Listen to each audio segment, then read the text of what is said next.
Hello friends, this is all in one channel where your queries will be solve. जिसमें आपकी सारी queries solve की जाएंगी। जैसे हमारी लास्ट वीडियो में क्वेरीज आई थी कि सीएस के लिए कैसे अप्लाई करें, उसके लिए एज लिमिट क्या है, मिनिमम क्वालिफिकेशन क्या है, क्या क्या स्टेजेस होती हैं।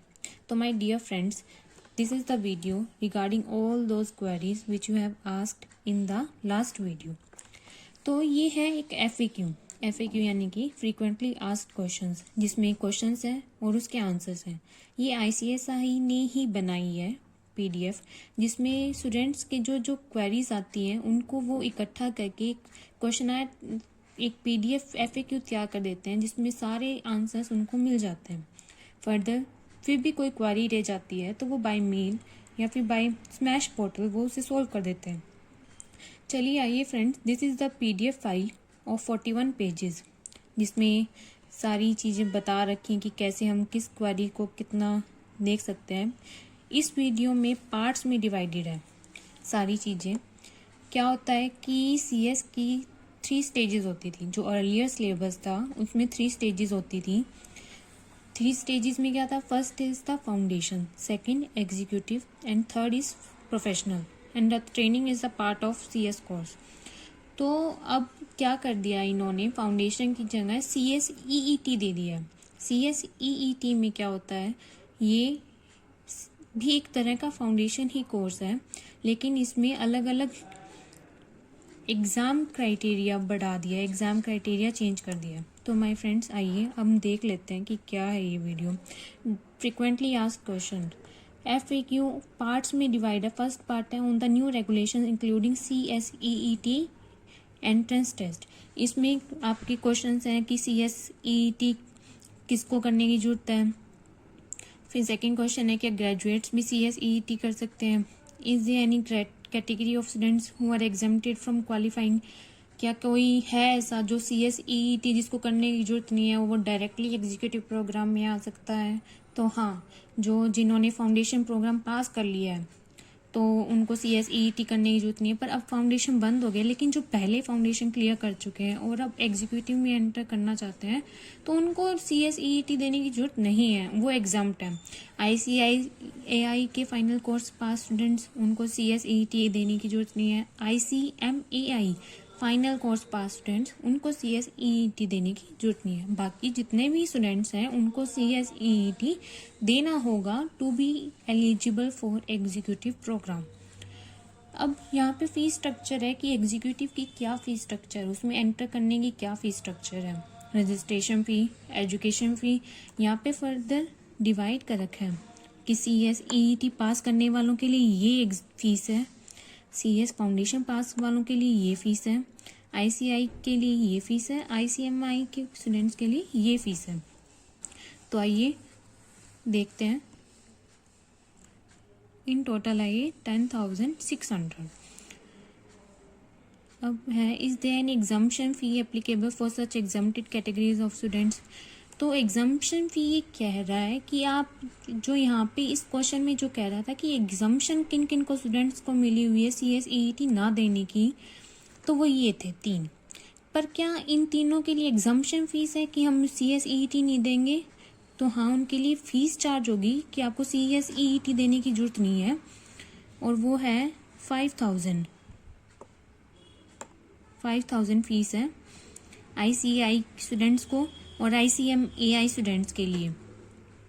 पर ये CS फाउंडेशन जिन्होंने पास किया उनके लिए निल है, उनको देने की जरूरत नहीं है। सिर्फ इन 2 क्राइटेरिया को देने की जरूरत है, exemption fees.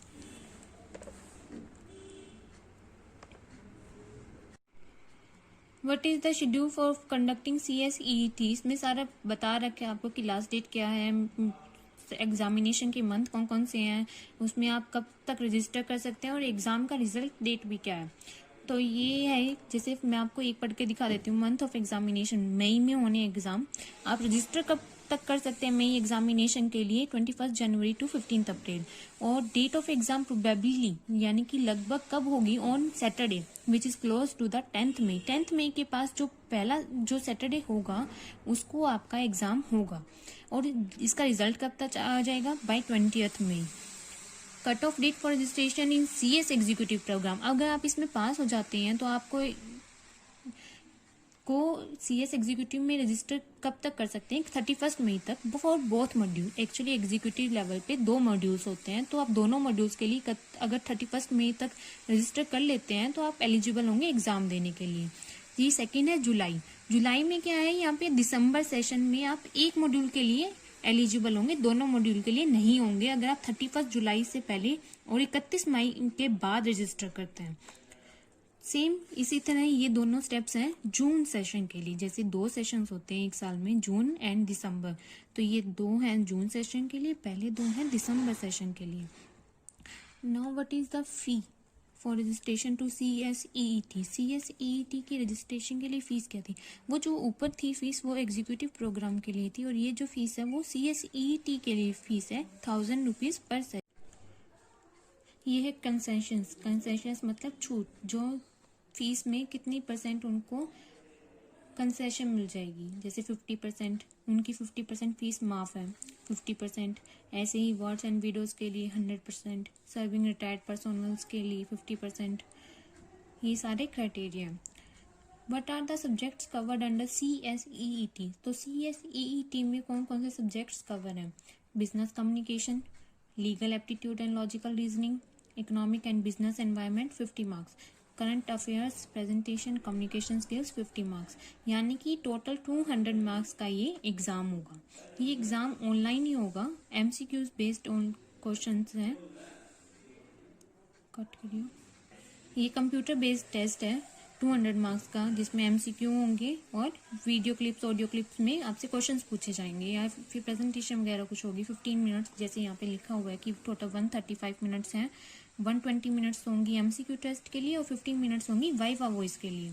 An aggregate of 50%। अब इसमें पासिंग क्राइटेरिया क्या है कि आपको टोटल में, यानी कि चारों सब्जेक्ट्स मिला के आपके 50% यानी कि 200 में से 100 मार्क्स होने चाहिए, और minimum 40 marks in each subject, यानी कि हर एक सब्जेक्ट, इसमें इसमें इसमें और इसमें सबका अलग अलग हम देखते हैं तो 40% मार्क्स होने चाहिए, और इन टोटल सबका एग्रीगेट 50% होना चाहिए।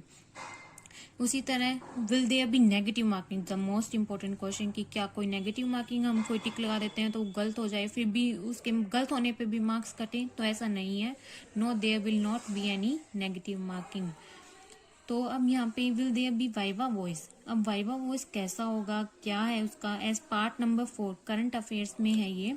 तो ये 15 मिनट्स में 30 मार्क्स की क्वेश्चन है, ये आपको कंडक्ट करने हैं, जिसमें प्रेजेंटेशन और कम्युनिकेशन स्किल्स से related. Will there be any change in the cut off dates for registration to executive and professional programs for appearing in the examination. तो कट ऑफ डेट्स यानी कि लास्ट डेट्स क्या है examination के लिए? 31 जनवरी same year, 30 नवंबर previous year, यानी कि जून session के लिए आप कब कब अप्लाई कर सकते हैं, और दिसंबर सेशन के लिए 2 डेट्स हैं। Is there any change in the dates for seeking examination enrollment to executive and professional program? तो ऑनलाइन एग्जामिनेशन एनरोलमेंट विंडो, यानी कि जो ये टेस्ट है ये कब आप दे सकते हो, कि ये सब एक PDF फाइल में है। मैं आपको इस PDF फाइल का डिस्क्रिप्शन लिंक में भी दे दूंगी, कि आप ये PDF फाइल अपने आप भी पढ़ सकते हैं, आपको मिल जाएंगी PDF file. What are the guidelines of re registration. Guidelines क्या है रजिस्ट्रेशन के लिए?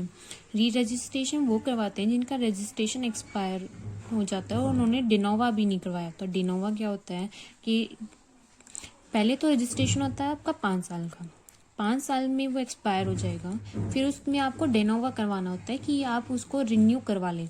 अगर आपने 5 साल तक डिनोवा भी नहीं करवाया तो आपको री रजिस्ट्रेशन में क्या होता है कि आपको सारी फीस दोबारा पे करनी पड़ती है, पर डिनोवा में ऐसा नहीं होता। डिनोवा में आपको ईयर वाइज 2 साल के लिए 2 साल के अंदर करवा लेते हैं तो इतनी फीस लगेगी, 3 साल में करवा लेते हैं तो इतनी फीस लगेगी, डिनोवा अलग होती है। तो आप ये पढ़ सकते हैं, मैं आपको PDF लिंक में दे दूँगी। मैं आपको जस्ट बता रही हूँ कि आपको कैसे क्या रजिस्ट्रेशन, अब ये कंटिन्यूएशन ऑफ रजिस्ट्रेशन, डिनोवा, री रजिस्ट्रेशन और कंटिन्यूएशन ऑफ रजिस्ट्रेशन उन स्टूडेंट्स के लिए होता है जिसका प्रोफेशनल क्लियर हो गया, एग्जाम क्लियर हो गया, बट ट्रेनिंग पेंडिंग है और रजिस्ट्रेशन भी खत्म हो गया। तो उनको क्या हो गया कि रजिस्ट्रेशन, उनका नाम चलता रहना चाहिए ICSI में, तो उनको कंटिन्यूएशन ऑफ रजिस्ट्रेशन करवाना पड़ेगा जब तक उनकी ट्रेनिंग खत्म ना हो जाए। तो इसके लिए कंटिन्यूएशन ऑफ रजिस्ट्रेशन एक प्रोसेस है कि आपकी जब तक ट्रेनिंग खत्म नहीं हो जाएगी आपको रजिस्ट्रेशन आपका वैलिड होना चाहिए। अब आगे है, ये सारे क्वेश्चंस थे CSEET के पार्ट 1 का। बी पार्ट क्या कहता है, रजिस्ट्रेशन। अब CSEET में आप रजिस्ट्रेशन कैसे करवाएं, उसके लिए डॉक्यूमेंट्स क्या है, उसके लिए बेसिक डिटेल्स क्या है, बेसिक क्वालिफिकेशन, वो सब इसमें दे रखी है। प्रोसेस बाय स्टेप आपको सब कुछ समझा रखा है। रजिस्ट्रेशन टू एग्जीक्यूटिव, अब फर्स्ट स्टेज थी CSEET, अब सेकंड स्टेज है एग्जीक्यूटिव प्रोग्राम की। एग्जीक्यूटिव प्रोग्राम में आप कैसे रजिस्टर करें, उसके लिए मिनिमम क्राइटेरिया क्या है, ये सब कुछ इस पार्ट 2 में आपको बता रखा है। इसके लिए एग्जाम्पशंस क्या है, कब आप अप्लाई कर सकते हैं, अब इसका सिलेबस क्या है, इसकी फीस स्ट्रक्चर क्या है, ये सब कुछ आपको इस पार्ट 2 में बता रखा है। नेक्स्ट हम चलते हैं पार्ट 2 का, ये रजिस्ट्रेशन टू प्रोफेशनल प्रोग्राम। ये पार्ट 2 है रजिस्ट्रेशन टू प्रोफेशनल प्रोग्राम की। रजिस्ट्रेशन कैसे करें प्रोफेशनल प्रोग्राम में। अब एग्जीक्यूटिव के बाद जो थर्ड स्टेज यानी कि CSET, फिर एग्जीक्यूटिव, फिर प्रोफेशनल प्रोग्राम के लिए सारी डिटेल्स रखें, उसकी मिनिमम फीस क्राइटेरिया, तो आप उसके लिए कैसे प्रोसेस करें, पेमेंट कैसे करें, उसके सेशंस के लिए लास्ट डेट कब है, ये सारी डिटेल्स इस PDF फाइल में है। नेक्स्ट चाहिए वे सब्जेक्ट्स। अब ये सब्जेक्ट क्राइटेरिया की कौन कौन से सब्जेक्ट्स हैं, सिलेबस में कितना चेंज हुआ है, क्या है, कौन से सिलेबस वाले इसमें आते हैं, इस क्राइटेरिया में आते हैं। Is there any option for change of elective subject, इसमें क्या होता है कि एक इलेक्टिव सब्जेक्ट होता है, 5 ऑप्शन होते हैं कि 6 ऑप्शन होते हैं, उसमें से आपको एक सब्जेक्ट होता है। ओपन बुक एग्जाम होता है ये है, ये देखिए मैं आपको दिखा देती हूँ। ये रहा इलेक्टिव, 9 सब्जेक्ट हैं, 9 में से आपको इनमें से एक पेपर देना है और वो होता है ओपन बुक, यानी कि आप बुक्स भी उसमें ले जा सकते हैं। Will be open book examination, ये होता है मॉड्यूल 3 में। तो आप इसमें से कोई भी अपनी पसंद का सब्जेक्ट चूज करें, तो आप उसको एक बार चूज कर लिया तो क्या उसे चेंज कर सकते हैं, हाँ उसे चेंज कर सकते हैं। पार्ट 3 है रजिस्ट्रेशन डेनोवा में आप कैसे रजिस्टर करें। डेनोवा यानी कि आपका एग्जाम रजिस्ट्रेशन खत्म हो गया, आपको उसको डिनोवा रिन्यूअल करवाना है, तो आप उसके लिए क्या क्या प्रोसेस है वो सब कुछ इसमें दे रखा है। उसके लिए कहाँ पर जाके करें ये भी आपको बता रखा है। नेक्स्ट आपका कंटिन्यूएशन, जो कंटिन्यूएशन मैंने आपको बताया था, students who have passed professional program shall be required to keep the registration valid till completion of all the training requirements so as to become entitled to be enrolled as member of the institute, यानी कि उनका registration valid होना चाहिए जब तक वो membership के लिए रजिस्टर ना कर, यानी कि उनकी ट्रेनिंग खत्म ना हो जाए।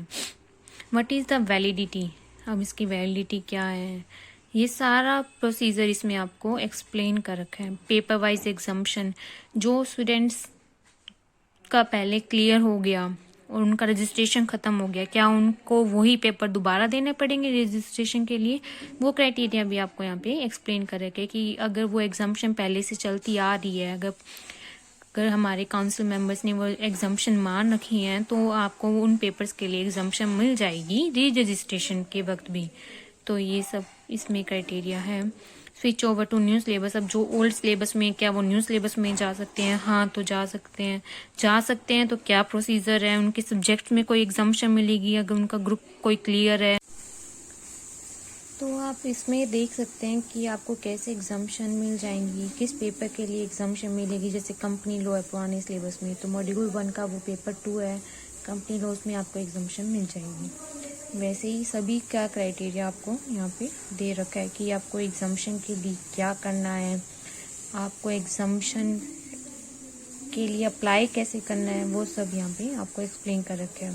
स्विच ओवर स्कीम जो आई थी 2012, जो ओल्ड सिलेबस है वो 2017 में कैसे चेंज हो जाएगा, ये सब कुछ उसमें एग्जाम्पशन क्राइटेरिया है। आपकी फर्दर जो भी क्वेरीज होंगी हम हमारी नेक्स्ट वीडियो में कंटिन्यू करेंगे, उनको सॉल्व कर देंगे। इस इस PDF फाइल का डिस्क्रिप्शन में आपको डिस्क्रिप्शन लिंक में प्रोवाइड कर दूँगी, आप वहाँ से डाउनलोड भी कर सकते हैं। आप इसे एक बार देख लीजिए। एग्ज़ाम फ़ीस क्या है, जो क्वेरीज आई थी कि मैम की वो फ़ीस की जो क्वेरीज आई थी कि फ़ीस स्ट्रक्चर क्या है, एज लिमिट है या नहीं। एज लिमिट नहीं होती इसमें, आप कभी भी कितनी बार भी करते हैं। अटैम्प्ट्स होते हैं, टाइम ऑफ पीरियड होता है। अगर टाइम ऑफ पीरियड एक्सपायर हो गया तो आप उसको री रजिस्टर या फिर डिनोवा करवा सकते हैं। एज लिमिट कोई नहीं है। और ये है प्रोफेशनल प्रोग्राम 2012 और 2017 के सिलेबस का।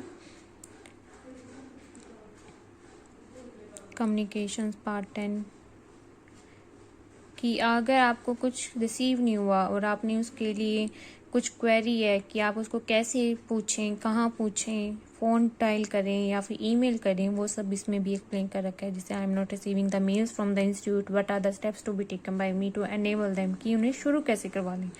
तो आप जब उस पर जाइए और सपोर्ट या फिर अपने सपोर्ट पोर्टल पे कंप्लेन करिए, वो भी मैं आपको बता देती हूँ कि कैसे। इसमें फर्दर यहाँ पे नीचे आपको पूरा फ्लो चार्ट दे रखा है कि कैसे आप उसको अपने स्मैश पोर्टल पे लॉगिन करके आप उसको कैसे ऑनलाइन पेमेंट्स या फिर क्या उसके लिए उसमें क्या क्या ऑप्शंस होते हैं वो सब आप देख सकते हैं। प्री एग्जामिनेशन टेस्ट यानी कि एग्ज़ाम देने से पहले एक टेस्ट देना होता है, जिसमें अगर आप वो टेस्ट क्लियर कर लेते हैं तो ही आप एलिजिबल होते हैं एग्ज़ाम देने के लिए। तो उसके लिए कैसे आप रजिस्टर करें, कहाँ पे जाके उसके लिए रजिस्टर करें, ये सब आपको एक बाय दी फ्लो चार्ट या फिर एक आप कह सकते हैं कि इमेजेस के थ्रू आपको एक्सप्लेन कर रखा है कि आप उसके लिए कैसे क्या क्या स्टेप्स ले सकते हैं। तो आप इसे देखिए, समझिए। फर्दर हम आपके लिए एक नेक्स्ट वीडियो लेके आएंगे जिसमें आप CS मेंबरशिप के लिए कैसे अप्लाई कर सकते हैं, CS मेंबर ID कार्ड जो होता है उसके लिए कैसे अप्लाई करें। किट के लिए अप्लाई करने की जरूरत नहीं है, वो आपको मेंबरशिप नंबर मिलने के 1 महीने के अंदर अंदर मिल जाती है। सो आप इस वीडियो को देख सकते हैं, इस PDF फाइल को डाउनलोड कर सकते हैं। So thank you.